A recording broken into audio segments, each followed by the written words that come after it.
Hola, soy Fabi y les comparto el arte de la antigua Judea, continuando con el arte del Próximo Oriente. Son fanáticos con un solo Dios. Con estas palabras definía el emperador romano Adriano a los responsables de la enésima rebelión judía durante su reinado. Este pueblo llevaba un siglo y medio resistiéndose a formar parte del imperio y cada intento en pos de la romanización hacía más ancha la brecha que los separaba de sus conquistadores.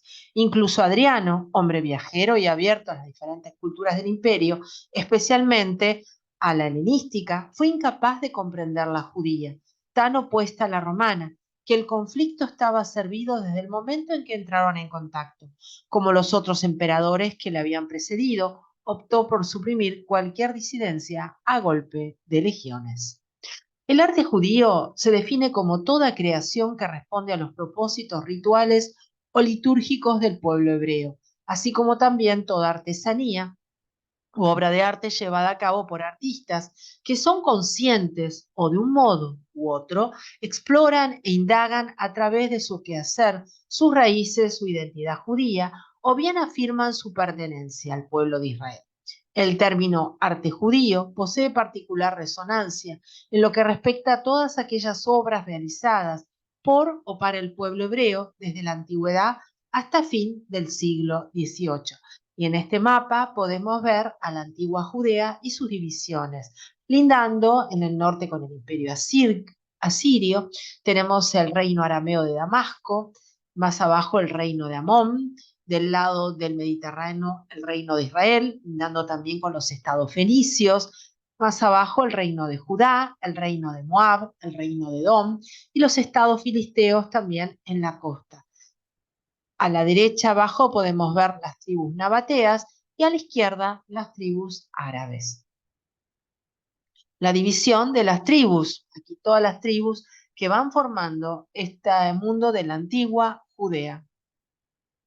Pero siempre nos viene a la mente en el arte de la antigua Judea el templo del rey Salomón y su recreación. Esta recreación está hecha a escala actualmente en la actual Jerusalén.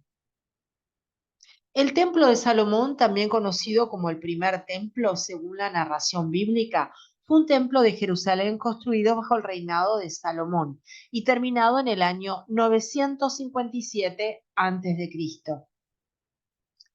El templo fue saqueado y luego destruido en el año 586-587 a.C. a manos del rey babilónico Nabucodonosor II, quien también deportó a los judíos a Babilonia. La destrucción del templo y la deportación se consideraron cumplimientos de la profecía y reforzaron las creencias religiosas judaicas. Pero utilicemos, como suelo hacer en estas clases de historia del arte, obras de arte que no pertenecen al momento que estamos estudiando, pero que nos ilustran muy bien estos pasajes, estos relatos antiguos. En el Festín de Baltasar, del célebre Rembrandt, esta obra pertenece al año 1635, pleno barroco holandés, se encuentra la escritura en la pared que es una expresión con la que se advierte sobre una desgracia inminente, por alusión al pasaje bíblico del libro de Daniel, en el que se relata la caída de Babilonia. La expresión está muy extendida en otros ámbitos lingüísticos. Y en esta obra de corte barroco podemos ilustrarnos sobre este hecho que se relata en el libro de Daniel. Es un relato bíblico. Se dice que el príncipe Baltasar de Babilonia hizo un banquete en el cual usó, profanándolos así, los vasos sagrados de oro y plata del templo de Salomón de Jerusalén, que habían sido llevados como botín por su predecesor, Nabucodonosor II. Repentinamente apareció un dedo, la mano de Dios, que escribió en una pared del palacio las siguientes palabras: Mene, Mene, Tekel, Ufarsin. En otras versiones puede aparecer como Mene, Mene, Tekel, Parsin. Aunque no se traducen en el relato en idioma arameo, significan unidades monetarias. Mene significa ha contado Dios tu reino y le ha puesto fin. Tekel significa pesado, has sido en balanza y fuiste hallado falto. Y Pérez, tu reino ha sido roto y dado a los medos y a los persas. Y por supuesto, esta relación que tenemos, ya que estamos en el Próximo Oriente, esta relación de la escritura cuneiforme, el relato a través de estos libros de arcilla, el relato bíblico. Este es un cilindro, el cilindro de Nabónido, que corroborará la existencia del Baltasar del relato bíblico. Ninguno de los adivinos reales supo interpretarlas. Entre otras razones, tal vez porque fueron escritas verticalmente de derecha a izquierda y ocupando la última palabra dos columnas, por la ausencia de vocales en el antiguo hebreo, lo que ocasiona ambigüedad, el rey mandó llamar a Daniel, antiguo sirviente de Nabucodonosor, y le ofreció recompensarlo si lograba descifrar las palabras. El profeta rechazó el premio, pero igualmente le dijo el significado de lo escrito, de Mene, Tekel, Ufarsin. Y según el retrato bíblico, Babilonia fue invadida a Baltasar, lo mataron y esa misma noche, y Darío, el Medo, se apoderó del reino. Esta obra que estamos viendo en este relato, una obra dinámica también de corte barroco, es de Johann Memmingen. Es un artista europeo, pertenecen a un mundo occidental que relata estos hechos bíblicos, dado que el pueblo hebreo antiguo no representaba las cosas como se representaron en otras culturas y en otros artes. En el siglo VII a.C., el reino de Judá, con capital en Jerusalén, se encontraba amenazado por tres grandes potencias: el imperio asirio, Egipto y, en último lugar, el imperio babilónico, bajo la dinastía caldea, que finalmente arrasó Jerusalén y su templo en julio del año 587 a.C. Jeremías y Ezequiel, dos de los grandes profetas bíblicos que fueron coetáneos, predijeron la destrucción de Jerusalén y su posterior restauración, pero sus llamamientos no fueron acatados. Nabucodonosor II, el líder histórico de Babilonia, invadió Jerusalén por primera vez en el año 597 a.C. y el rey Joaquín fue deportado a Babilonia junto a otros destacados ciudadanos, incluido el profeta Ezequiel, que dijo: todo este país será saqueado y quedará reducido a un desierto, y estas naciones servirán al rey de Babilonia durante 70 años. Profetizó Jeremías en el Antiguo Testamento. Y para ilustrar, utilizando una obra magnífica de arte posterior, vemos el profeta Ezequiel de Miguel Ángel pintado en la Capilla Sixtina en el año 1510. Jeremías fue testigo de la destrucción. Nabucodonosor regresó 10 años después, destruyó el primer templo de Jerusalén construido a mediados del siglo X a.C. por el rey Salomón, y esta vez se llevó cautivos a casi todos sus ciudadanos, excepto a Jeremías, que decidió no irse para ser testigo de la destrucción y consolar a los pocos más que quedaron. Jeremías no logró convencer a su pueblo sobre los peligros que amenazaban a Jerusalén. Y aquí estamos viendo una reconstrucción a través de un grabado hermosísimo, anónimo, de la Europa del siglo XVI, del templo, en toda su magnificencia. ¿Cómo se supone que era?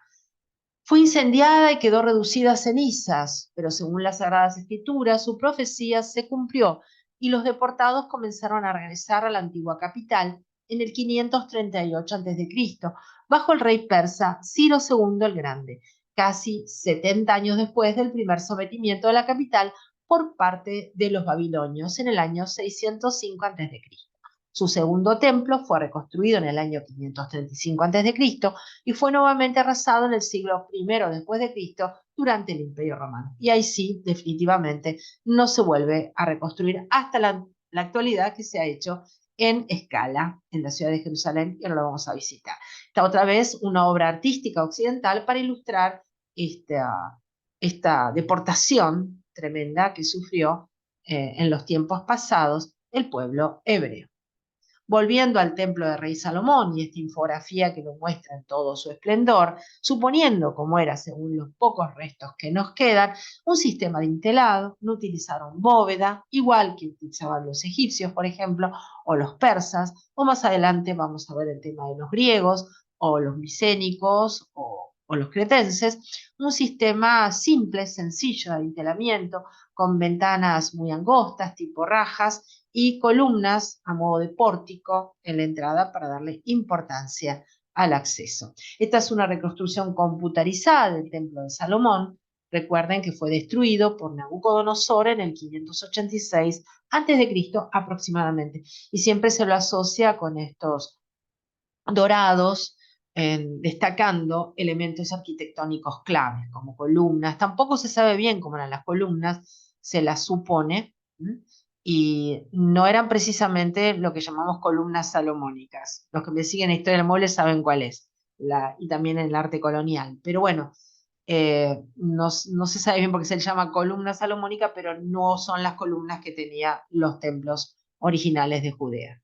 Esas columnas tan características del arte colonial hispanoamericano. Aquí vemos en otra infografía el templo del rey Salomón, y por supuesto cabe visitar también, cabe ver el Arca de la Alianza como elemento clave que resguardaba el templo, ¿no? Bueno, ahí comparemos, ven, para que yo ya les contaba el sistema de Inteles. A la derecha un templete egipcio exhibido en Europa, y a la izquierda una infografía que nos muestra cómo sería el templo de Salomón. Comparten entre ambos la estructura adintelada, sencilla, no abovedada. Destacan las columnas en ambos de diferentes gustos, por supuesto. Los egipcios ya hemos visto que las decoraban con elementos vegetales, sí se conocen porque quedan, no así las del mundo hebreo antiguo, de la Judea antigua, y adentro parecería ser que tenía un gran esplendor y lujo, a diferencia de lo egipcio, que era muy colorido. Pero comparten, les vuelvo a mencionar, el sistema adintelado. Los israelitas fueron desterrados hacia Babilonia. Durante su exilio nunca dejaron de anhelar su regreso. Menos de un siglo después, el deseo se hizo realidad. El rey persa Ciro II conquistó Babilonia en el año 539 a.C. y al año siguiente permitió el regreso de los judíos a su añorada ciudad. Se comenzó la construcción del segundo templo, mismo que culminó en el año 515 a.C. y que permaneció de pie por casi 5 siglos, hasta que en el año 70 después de Cristo, por órdenes del emperador Tito, el templo judío fue de nuevo destruido. Como verán, una construcción muy amplia, con todo un pórtico lateral, que rodea como un gran recinto, un gran patio abierto, y en el centro el templo, un acceso bastante fortificado, diríamos. Y ahí podemos ver en el interior tan simple de este templo, que es como un prisma, diríamos, una suerte de prismas superpuestos, el elemento destacado, que es el Arca de la Alianza, por supuesto, perdida. Perdida, y es uno de los elementos arqueológicos interesantes a encontrar, ¿no? Me viene a la mente las películas de Indiana Jones y el Arca Perdida. Bueno, elemento que jamás se encontró, que sería increíble encontrarlo si es que realmente existe, ¿no? El arca cubierta es portada por sacerdotes levitas con varas de oro, mientras otros sacerdotes hacen sonar las trompetas durante el asedio de Jericó. Esto es un grabado del siglo XVIII, en el arte occidental, por supuesto, europeo, pero que dado que nos queda ilustraciones del mundo de la antigua Judea, es tan escaso lo que nos queda, nos servimos de este arte, de esta imaginación que tienen los artistas, siempre con la base de los textos bíblicos y los relatos sagrados, de cómo sería el hecho, ¿no? Que estamos intentando recrear, siempre tan increíble, maravilloso, diríamos, enigmático. También tenemos, miren, para comparar, de James Tissot, que pintó del año 1896 a 1902 un cuadro muy académico de final del siglo XIX, el Arca del Pacto, le puso como nombre. Y es un poco más, diríamos, sí, más realista, hasta les diría de corte, vieron, más cinematográfico, si quieren, esta imaginación que tenían los artistas de la época victoriana. Sí, me viene a la mente Sir Lawrence Alma-Tadema, vamos a mencionarlo mucho en las clases sucesivas, y cómo nos sirven de guía, porque hacían un buen estudio arqueológico, sagrado, religioso, de lo que estaban retratando. Y aparte hacían los deleites, las delicias del público de aquellos tiempos victorianos, ¿no? Bueno, entonces comparemos nuevamente un grabado del siglo XVIII con una pintura académica, decimonónica, casi, diríamos, entrando al siglo XX, sí, 1902. Pero también tenemos réplicas actuales. Esta réplica del Arca de la Alianza en el Royal Art Room del George Washington Masonic National Memorial. Sí, estas reconstrucciones, inclusive en edificios que se reconstruyen, imaginándose cómo podrían ser los templos de la antigüedad, muestra, ven, como en todo su esplendor el Arca de la Alianza. Es recreada, por supuesto. Y el templo de Herodes, sí, pero falta ver el templo de Herodes, mucho más grande que el de Salomón, sí, pero con las mismas características arquitectónicas de adintelamiento, pórticos, entradas importantes o monumentales o destacadas. Comparemos, miren, en proporción el templo de Salomón a la izquierda y el templo de Herodes a la derecha. Punto de vista edilicio son similares, pero el de Herodes se explaya en mayor tamaño, con un pórtico de entrada más importante, un patio. Hace acordar un poco a lo que vimos en los templos egipcios, ¿no? Que tenían ese patio porticado con vestíbulo, antecesor de la sala hipóstila. Una multitud de sacerdotes se convirtió en albañiles y carpinteros y tomó a su cargo el derribo y reconstrucción del santuario, tarea que fue llevada a cabo en 18 meses. Casi 10.000 trabajadores fueron empleados en los otros edificios. Tras 8 años de trabajo, 10 años antes de Cristo, el nuevo edificio se abrió al culto. Sí, el templo de Herodes. Herodes reemprendió la restauración del templo en su esplendor original y sus disposiciones tradicionales. Los edificios se demolieron uno tras otro conforme estaban disponibles los materiales para las nuevas estructuras. Y aquí vemos otra visión de este templo de Herodes, magnífico, pero sencillo en su construcción. Y esta es la maqueta, escala 1 en 50, a modo de parque temático en la Jerusalén actual, que se puede la recreación de todo esto que evidentemente está perdido, o en las bases de ruina que se encuentran actualmente en Jerusalén. Miren, qué bonita maqueta. Para tener una proporción, fíjense el árbol que está arriba a la derecha y personas a lo lejos, allá atrás. Y me hace acordar un poco también a la maqueta de Roma que vamos a visitar cuando estudiemos el arte romano, pero esa maqueta está en interiores y es más chica, está en escala. Esta es una proporción 1 en 50, lo que lo hace bastante interesante para poder entrar en este mundo de manera fantasiosa, no imaginarse, a eso me remito. Y como siempre, fíjense el desorden edilicio de la construcción de las casas más bajas, apelotonadas, vieron en conglomerados de casas, no en manzanas o en divisiones como tenemos hoy en día en las ciudades. Eso viene después, vía Roma, y después la heredamos a través de la colonia hispanoamericana, el trazado de las calles, ¿no? Las cuadrículas y demás. Para comparar, miren, el templo de Herodes y las bases que quedan, ven, actuales en ruinas, ¿no? De lo poco que queda para poder tener los vestigios. Recuerden que esto fue destruido por los romanos. Otras infografías que muestran cómo se destaca lo dorado, no solo en el Arca de la Alianza, sino también en el Propileos o en la entrada. Propileos, palabra que ya hemos utilizado en la arquitectura persa y que ya también se las comparé haciendo, diríamos, relación con el pilón en el templo egipcio, una entrada monumental. Cuando pasemos al mundo romano será una suerte de arco de triunfo, que ahora vamos a visitar algunos. Fíjense qué linda esta, ¿no? Donde cambian las columnas de entrada, que son las que destacan, ¿no? No se sabe cómo eran las columnas. Se supone, aquí esta tiene granadas arriba, ahora vamos a hablar de las granadas porque hay elementos que han quedado artísticos, pequeños objetos en relación a esto de la granada, de la fruta, ¿no? Bueno, hablando de la granada. El pueblo judío le concede a la granada el simbolismo de la abundancia, razón por la cual deben tomarse granadas durante la celebración del año judío a principios de otoño, momento en que dicha fruta al madurar ofrece un dulce sabor. La granada de marfil que estamos observando proviene del templo de Salomón, Jerusalén, y se fechó en el siglo VIII antes de Cristo y es de marfil con incisiones y textos. La base corre por cuenta de la cuestión museológica actual de soporte, no es original.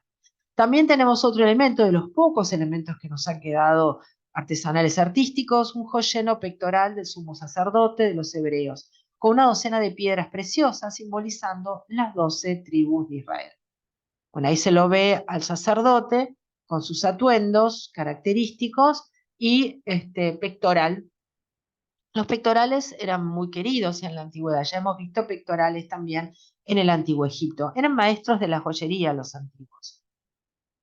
Ya lo veremos también en el arte fenicio, que es el que sigue en estos estudios que estamos haciendo del mundo oriental antiguo. Uno de los elementos más llamativos de estas vestimentas es el Hoshen Mishpat, el pectoral del juicio, un ornamento que se colgaba en el pecho, con 12 piedras preciosas y semipreciosas dispuestas en 4 filas de 3. La Torá dice: las piedras estarán con los nombres de los hijos de Israel, 12 en sus nombres, grabadas. Cada persona con su nombre será para las 12 tribus.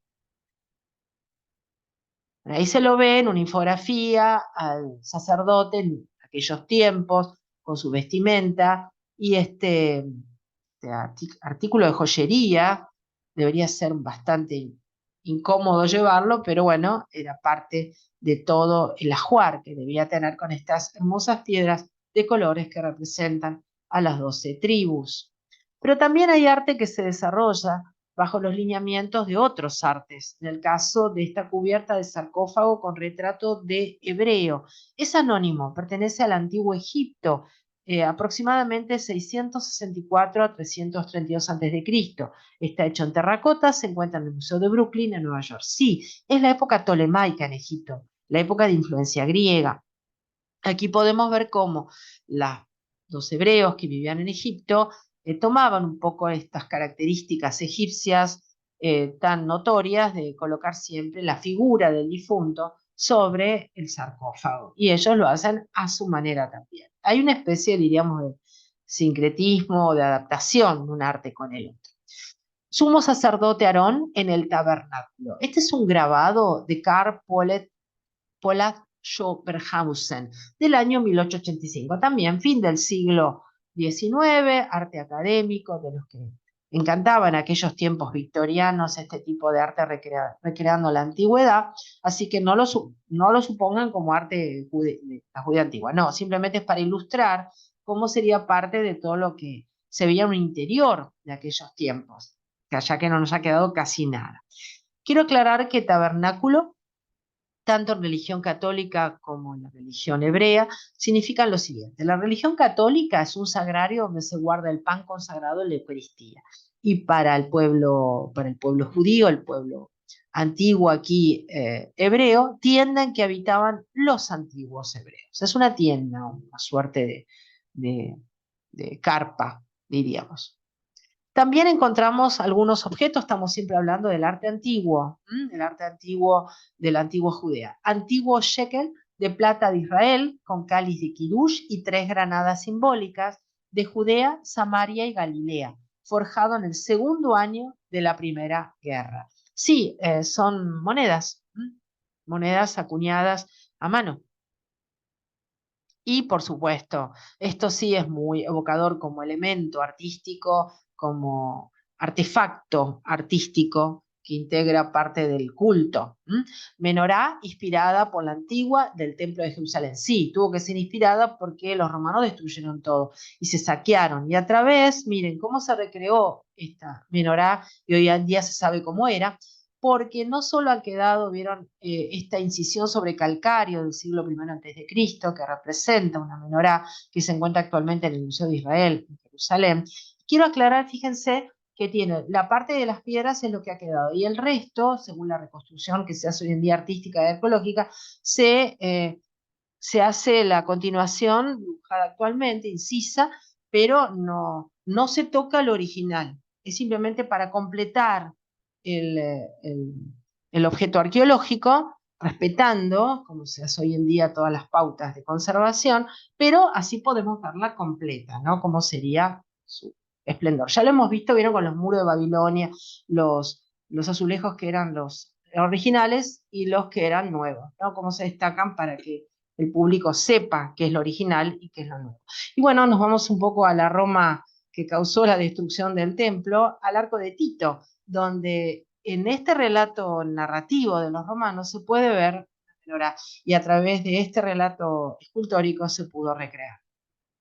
El arco de Tito es un arco honorífico situado en la Vía Sacra, justo al sureste del Foro en Roma. Fue construido hacia el año 80 después de Cristo por el emperador romano Domiciano, poco después de la muerte de su hermano mayor, Tito, para conmemorar las victorias de este, incluido el sitio de Jerusalén del año 70 después de Cristo. Este es un detalle del relieve que muestra los despojos del asedio de Jerusalén. Si se fijan nuevamente, está ubicado dentro, ¿ven?, del arco, a los costados laterales del de, el machón de la izquierda. El machón es este gran pilar que va sosteniendo el arco, ¿no? El arco de triunfo es un arco monumental, ¿no?, que los romanos utilizaban para que las tropas pasaran por debajo de él y así el pueblo podía victoriarlo. Así que más, con todo el saqueo que tenían, estaba representado ahí y todos los tributos que traían a la Roma capital. Bueno, me despido mostrando, en la primera imagen vimos un cuadro europeo que mostraba el asedio del templo y de Jerusalén. Aquí mostramos la Jerusalén nueva, la actual, ¿no? La viva, no la nueva, sino la actual, la que está contemporánea, que tiene lo antiguo, lo nuevo, lo contemporáneo. Es el arte de la antigua Judea que estuvimos viendo. Bueno, la próxima, dentro de esta zona de Próximo Oriente, vemos arte fenicio, finalizamos con esta parte de la antigüedad del Próximo Oriente y nos queda por entrar al mundo mediterráneo, a las culturas previas al arte griego, ¿no?, a la cultura micénica, la cultura cretense, y después ver toda Grecia, y después, por último, Roma, para finalizar nuestro estudio de historia del arte de la antigüedad. Muchas gracias. Hasta la próxima clase. Si quieren, pueden ver las clases anteriores de arte egipcio, arte mesopotámico, ir siguiendo la secuencia. Muchas gracias.